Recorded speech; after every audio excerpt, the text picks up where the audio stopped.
Pero Hola chicos, buenas tardes. Buenas tardes, doctora. Ay, disculpen la demora. Al igual qué que falta Eduardo. yo también tengo problemas técnicos. Estoy descargando ahorita la presentación. Ustedes son anemia megaloblástica, ¿verdad? No, No, ferropénica. sí, ferropénico. Anemia ferropénica. Sí. Sí. ¿Quién subió la presentación? ¿Cómo dice? ¿Quién subió la presentación? Yo, Wendy. Ok.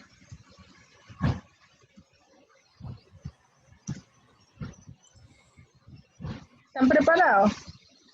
Yes. ¿Estudiaron la clase pasada? Sí, yo sí. Aló, aló. Te escuchamos, Saúl. Eh, Oye, un poquitín bajo.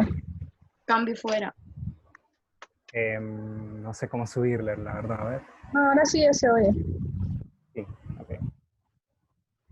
Buenas tardes, doctora. Buenas tardes.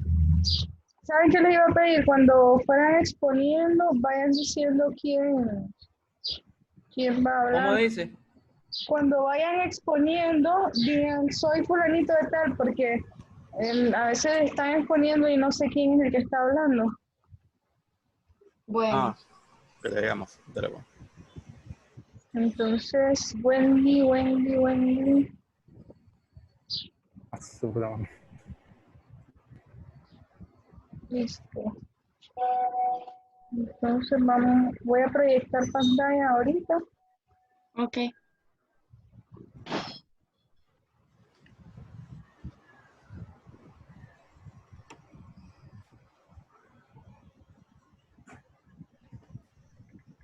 Doctora, mire, no voy a encender mi cámara. Lo que pasa es que estoy en el negocio. Así que pena. Ok. No, sí, yo creo que mi pelo tiene como 2 meses de no conocer un peine. Por 3,000. Listo. Ay, Dios, está pasado. Daniel. Entonces, muteamos, doctora, para que vaya, o sea, nos muteamos los que no estamos exponiendo, para mientras. Sí, por favor. Okay. ¿Quién presenta? ¿Quién presenta? ¿Logran ver la presentación? No sé si presento yo, no sé. Sí, dale, presenta para poder continuar. Ok. Buenas tardes, doctora. No la veo. Nuestro tema es anemia ferropénica. Nuestro grupo está integrado por Juan Saúl, Danilo, Eduardo y mi persona, yo, Wendy. Mi compañero Danilo va a iniciar. Una pregunta, muchachos, ¿pueden ver la pantalla? No, Ya no. Se me ahorita no. quitó. Ah, ok. ¿Ahora? Sí, Ahora sí.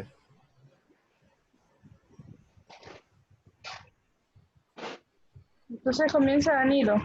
Danilo. Dale, pues, póngalo primero para...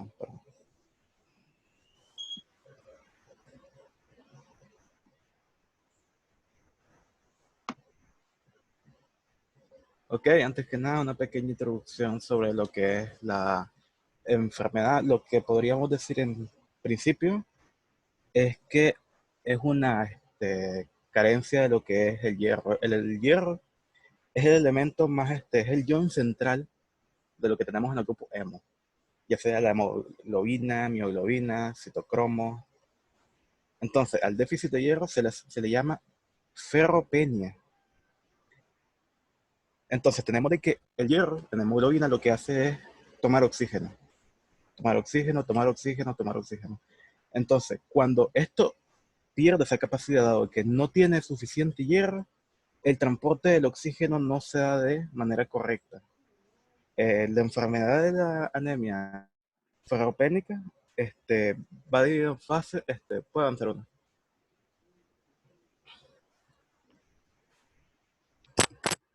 ¿Se me escucha? No, ahí está. Sí. Se divide en lo que son 3 fases.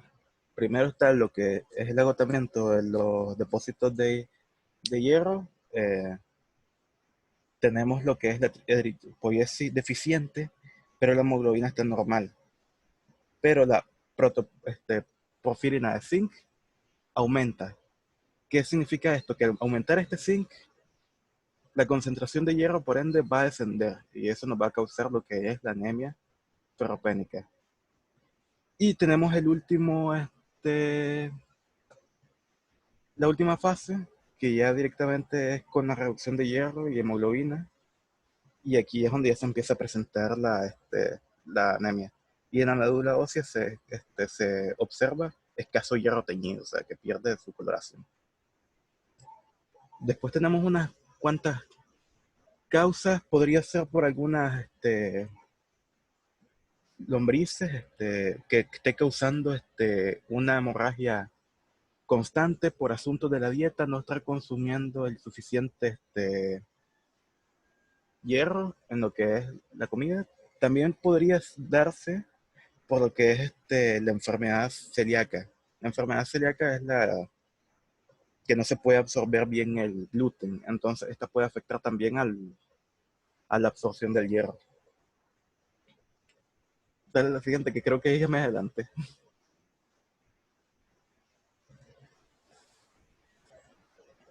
Ah, exacto, también está lo que es el cáncer de esófago, estómago, intestino delgado, cualquier cosa que nos haga sangrar de manera constante.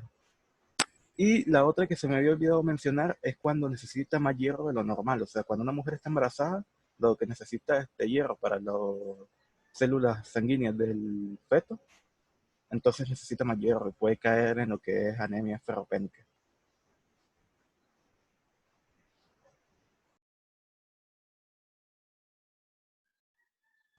Ahí ya las enfermedades que había dicho, la enfermedad celíaca, tomar muchos antibióticos y listo.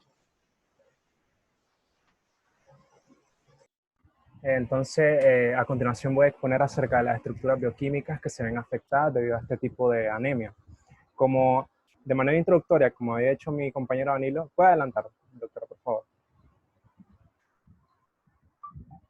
Juan Saúl le está hablando. Aló, soy yo. Sí, te De escuchamos. manera introductoria, como dijo mi compañero Danilo, el hierro es un componente, un mineral esencial para que nuestro cuerpo funcione de manera correcta, ¿verdad? Cumple funciones enzimáticas muy importantes, pero lo que nos incumbe hoy es hablar de las estructuras que se ven afectadas. El hierro participa en el proceso de transporte de gases como el oxígeno, en el metabolismo energético y en la síntesis de ADN. Siguiente. Entonces, para ir hablando un poco de las estructuras, vamos a hablar de la primera, que es la hemoglobina. La hemoglobina es una proteína asociada o un componente funcional del eritrocito. Estas tienen la función de captar el oxígeno, captarlo, transportarlo y liberarlo entre lo que es los alvéolos pulmonares y los tejidos. Digamos que hace la difusión de gases en nuestro cuerpo. Entonces, cuando la hemoglobina, cuando un paciente tiene este tipo de anemia, tenemos que saber que la hemoglobina, ¿aló? Sí, te escuchamos. Tenemos que saber que la hemoglobina posee algo llamado grupos hemos. No, es atrás, doctor. Grupos hemos. Los grupos hemos son el componente funcional de la misma proteína de la hemoglobina. Sin embargo, hay que saber que los grupos hemos están compuestos por otros componentes, como por ejemplo el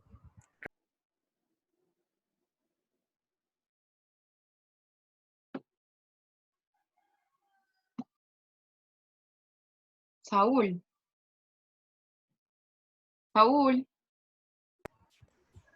No se te tenía escucha. moteado, qué asco.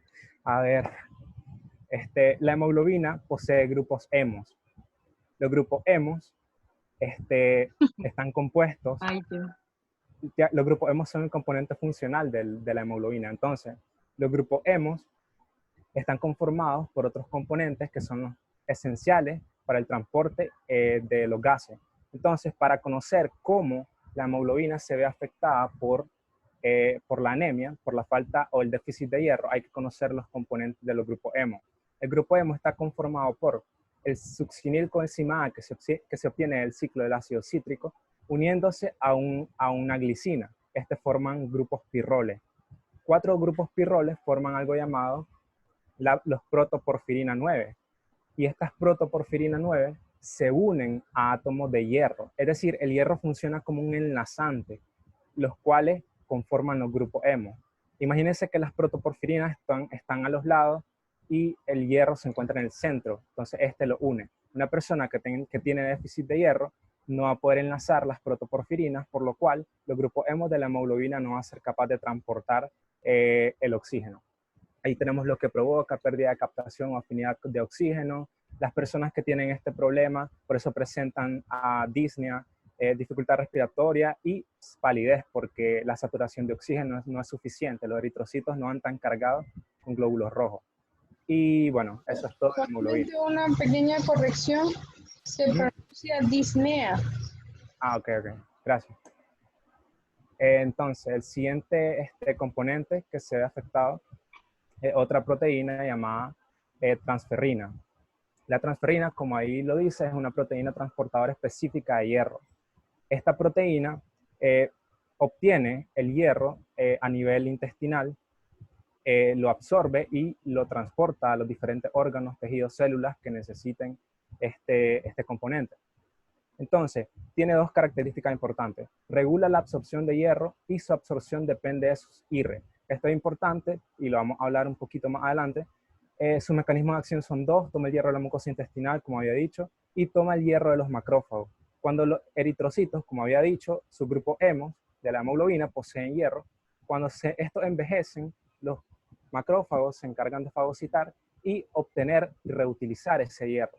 Entonces se podría decir que un hierro reciclado que obtienen la transferrina es como un hierro extra, por así decirlo. Y la estructura afectada a la médula ósea. ¿Cómo la médula ósea se ve afectada por el déficit de hierro? Para explicar esto de manera sencilla, imaginemos que una persona tiene, las células de una persona están requiriendo hierro, mas sin embargo, esta persona tiene déficit del mismo. Entonces, la transferrina no puede obtener el hierro de la mucosa intestinal porque no hay. No puede depender solamente del hierro que se encuentra en los macrófagos al fagocitar los eritrocitos, por lo cual tiene que buscar una fuente nueva de hierro. Entonces, ¿cuál es la respuesta? La respuesta es la ferritina, que es otra proteína que esta se encarga de almacenar el hierro. Entonces, ¿dónde radica el problema? ¿Cómo afecta la médula ósea? La médula ósea necesita el hierro que está almacenado de la ferritina. Entonces, cuando la transferrina toma el hierro de la ferritina, se queda sin ese suministro, lo cual afecta a la eritropoiesis de la médula ósea en conjunto con la otra proteína que es la eritropoietina para sintetizar nuevos glóbulos rojos, y esto conlleva a una nueva, ¿cómo se llama? La encontramos a nivel del vaso, el hígado. En la otra diapositiva se encuentra la ferritina. Entonces, eritropoietina. No, eso no, el retículo endo. No leí tanto, pero eso es como un extra, pues, por así decirlo. Órgano. El hígado, sí. Entonces, la ferritina, como he dicho, es la proteína que se encarga de almacenar el hierro. Se encuentra a nivel del hígado, del vaso, de la médula ósea, etc. El hierro es depositado en dos formas: forma de ferritina, que es soluble, y en forma de hemosiderina, que es insoluble. Estas también se encuentran reguladas por su IRE, que bueno, IRE son proteínas reguladoras de hierro, que lo vamos a ver en un ratito. Cada molécula puede contener hasta 4.500 átomos de hierro, es decir, que la ferritina almacena bastante hierro. Y esta proteína es importante para el diagnóstico de este tipo de anemia. Y la estructura afectada, como ya había explicado, es la médula ósea, los eritrocitos, y es un desencadenante, por así decirlo. Siguiente. Y ya para terminar, voy a hablar de lo que es la función y regulación del hierro.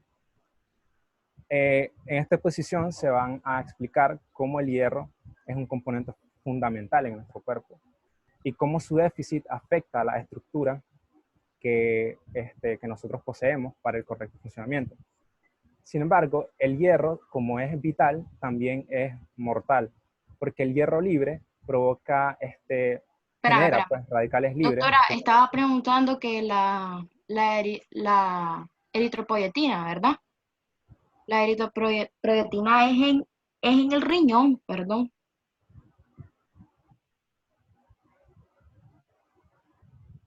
Sí, Juan Saúl. Ok, entonces el hierro provoca, el hierro libre genera radicales libres de hidroxilo, de oxígeno, por lo cual significa que el hierro no puede andar circulando como le dé la gana, por lo cual está regulado por estrictos mecanismos. Entonces estos son, como ya había explicado o había hablado a lo largo de la exposición, los IRE, que son las proteínas que regulan este hierro. Y otra cosa que aquí dice, reguladas posttranscripcionalmente en una forma dependiente de los niveles intracelulares de hierro. Esto significa que en dependencia de la célula, esta va a controlar el transporte, la absorción y la liberación del hierro, dependiendo de sus necesidades. También, por último, significa que las dos proteínas, tanto como la que transporta como almacena, cuando la célula necesita este hierro, su mecanismo de acción es empezar transcripción y traducción de la proteína que transporta e inhibe la que almacena. Cuando la célula se encuentra en déficit de hierro, perdón, cuando la célula se encuentra ya llena de hierro, se inicia la transcripción y traducción de la proteína que lo almacena y se inhibe la que transporta. Eso es todo. Bueno, ahora vengo yo. Las manifestaciones clínicas a mí me tocó. Primeramente tenemos que el cuadro clínico de la anemia ferropénica incluye el síndrome anémico. Este síndrome anémico es caracterizado bastante por la fatiga, la palidez, palpitaciones, disnea, cefalea. Bueno, la gravedad de este síndrome va a estar directamente relacionada con la cifra de hemoglobina y en especial con la rapidez con la cual se presenta la mayor parte de las veces la anemia. Bueno, ocurre un periodo de tiempo bastante largo. En algunos casos, de pacientes, como lo anterior dicho, como la fatiga, la palidez, las palpitaciones, la disnea y la cefalea, lleva a estos pacientes a bajas concentraciones de hemoglobina, ya que, pues, como estaba diciendo Juan Saúl y Danilo, que es por el déficit de hierro y que se van a ver afectados los grupos hemo. Doctora, ¿puede pasar la otra diapositiva? Ok. Hay otras manifestaciones clínicas que estas se presentan cuando ya la anemia ferropénica está en una etapa de evolución bastante prolongada. Estas se podrían ver en las imágenes. Miramos la glositis y la keilositis. Si nos fijamos en las dos imágenes son como patologías bucales. En la glositis la lengua va a estar afectada porque va a estar inflamada y va a presentar estos signos. Y en la queilosis va a estar afectada lo que son los labios.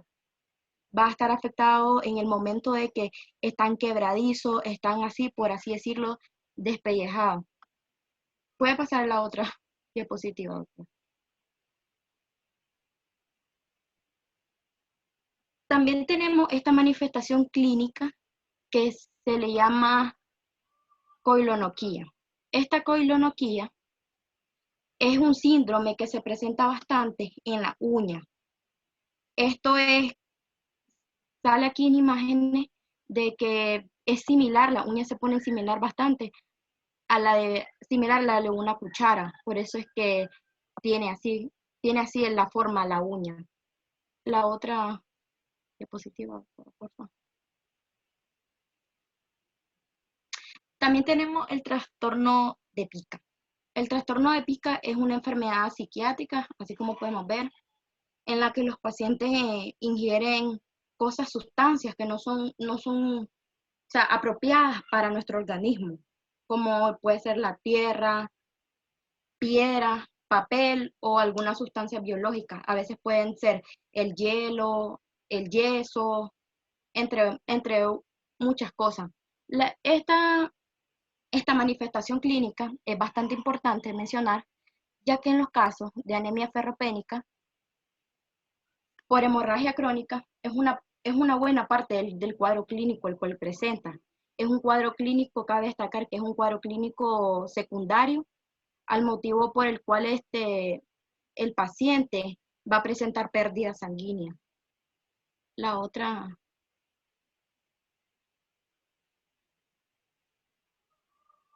Bueno, en algunos casos se da bastante manifestaciones clínicas de la anemia ferropénica.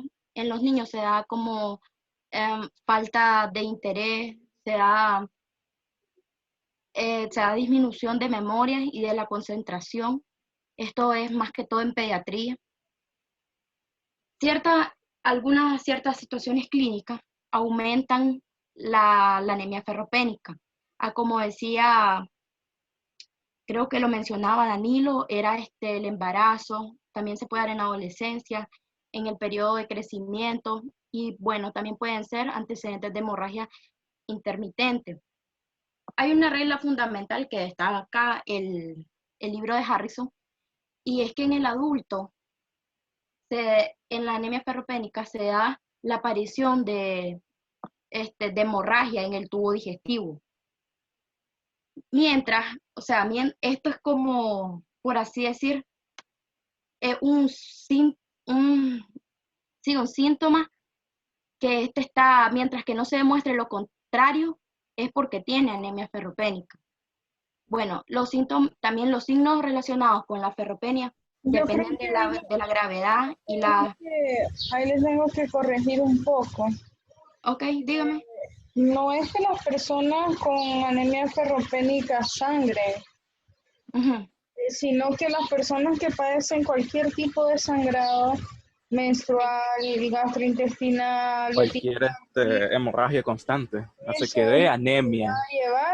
Tienen anemia ferropénica hasta que se demuestre lo contrario, pero no a la inversa. Ok.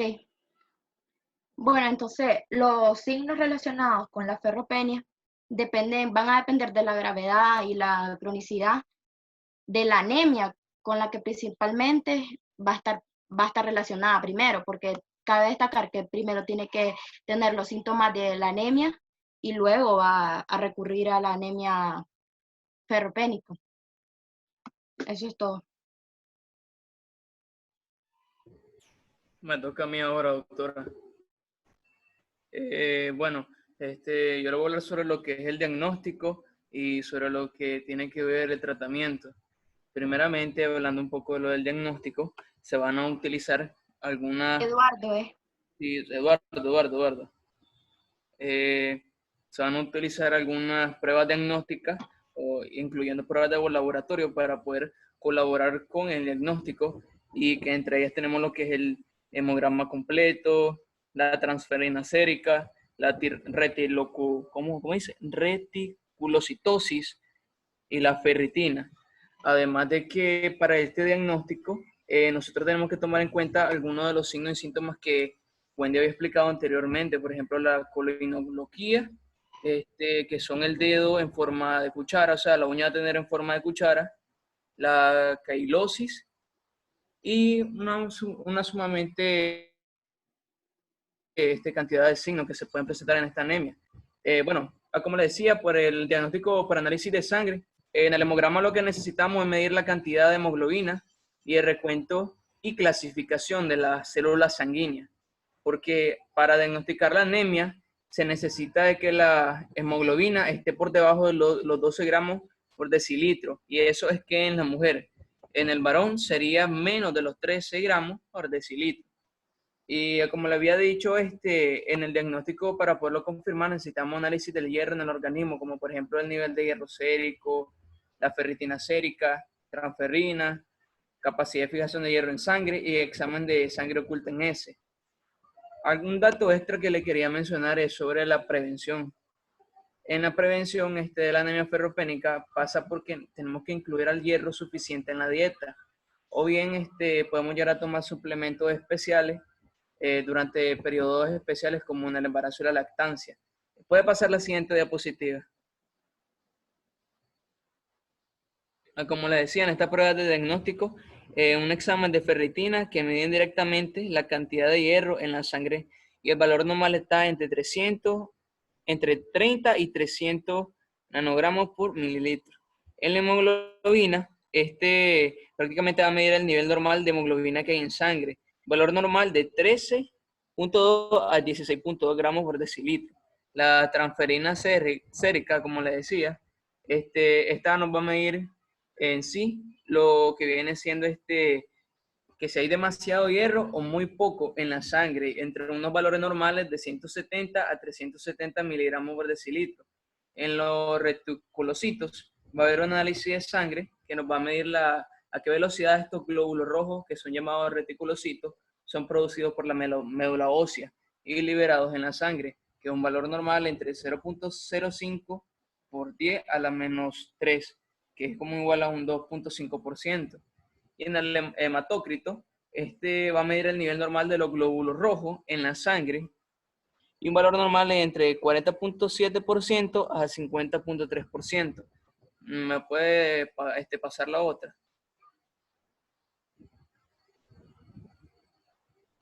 Lo voy a hablar rápido, antes que se acaba el tiempo. Entonces, sobre lo que es la anemia ferropénica en el tratamiento, el tratamiento de transfusión de eritrocitos se reserva únicamente para aquellos pacientes de que tienen una anemia sintomática, que tienen una inestabilidad cardiovascular, hemorragia continua y excesiva, y en pacientes que van a necesitar una cirugía inmediata. Más que todo, la transfusión de eritrocitos se realiza porque la persona el paciente está teniendo una deficiencia de estos glóbulos rojos, que son los reticulocitos o eritrocitos, la forma en que se les pueda llamar. Entonces se le hace la transfusión sanguínea, ya sea indicada por el médico cuánto es que le va a pasar al paciente. Entonces, hablando también de otra manera de tratamiento para esta anemia, sería el tratamiento con hierro oral. El tratamiento con hierro oral, bueno, lo pasó de un solo ahí. Bueno, estos son múltiples preparados. Bueno, estos contienen cantidades distintas de hierro. En general, bueno, se absorben bien y son eficaces en el tratamiento de la anemia ferropénica. Llegan a administrarse hasta 200 miligramos de hierro elemental al día, pero normalmente 3 o 4 comprimidos. Cada uno de estos comprimidos va a tener un contenido de 50 a 65 miligramos de hierro elemental. La dosis de miligramos de hierro elemental por día resulta en una absorción de hasta 50 miligramos de hierro por día.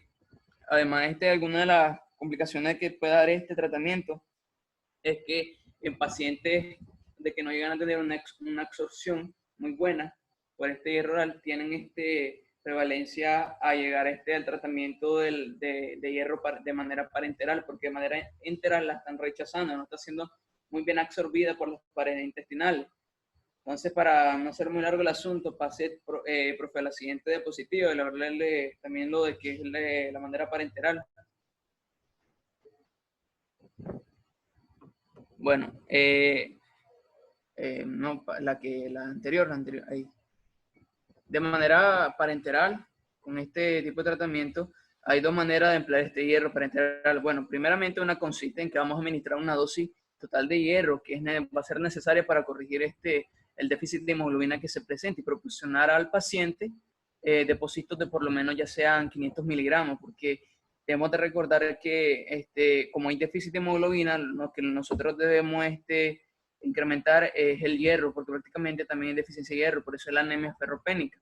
Entonces, de manera secundaria, es repetir dosis pequeñas de hierro parenteral por un periodo prolongado. Por ejemplo, tenemos la carboximaltosa férrica, que es otro tratamiento de hierro, el ferroximoxitol, el hierro sacarosa. Tenemos también hierro extraño de bajo peso molecular. Todos estos son tratamientos parenterales de hierro. Además, ¿en qué situaciones nosotros podemos aplicar lo que es el hierro de manera intravenosa? Bueno, esto se puede aplicar cuando existe una mala absorción por daño de la pared del intestino. Ay, Doki, entonces, volvemos a abrir la reunión. Se acabó el tiempo de la exposición, no de la reunión. La Jason, me faltaba un poquito solo.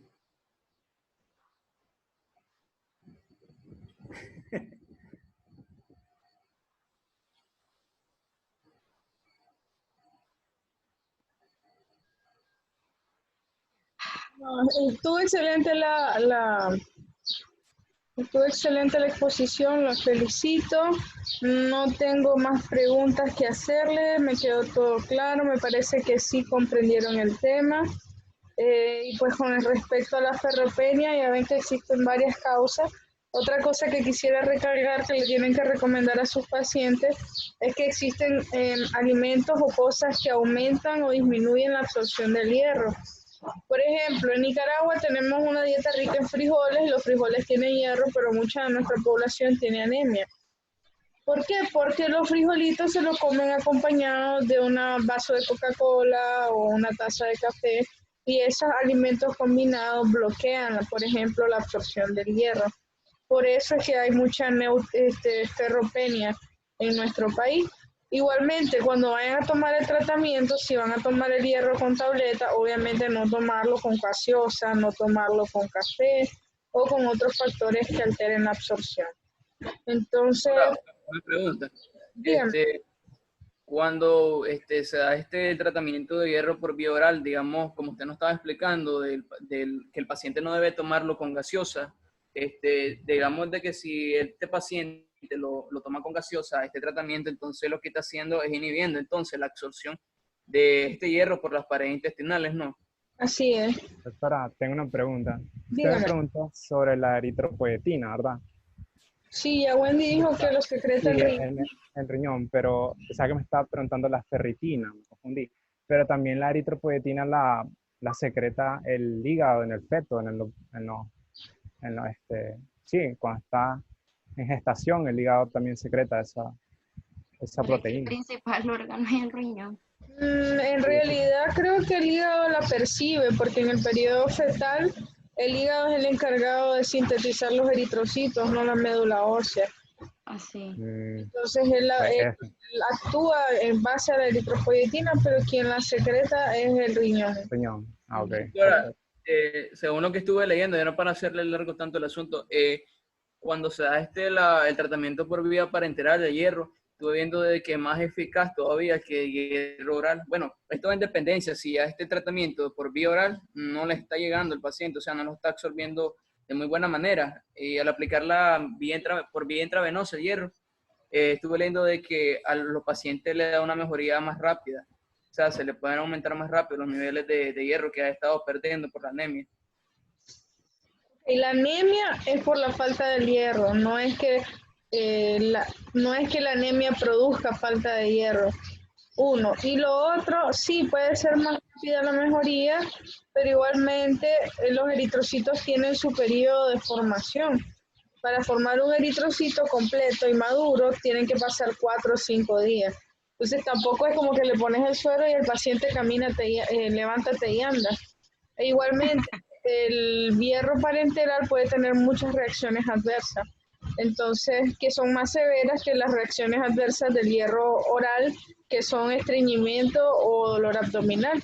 Entonces, es preferido el tratamiento oral, y el parenteral se deja para pacientes que definitivamente no pueden absorber para nada.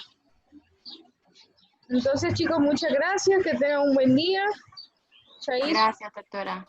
Gracias. Bueno, bye.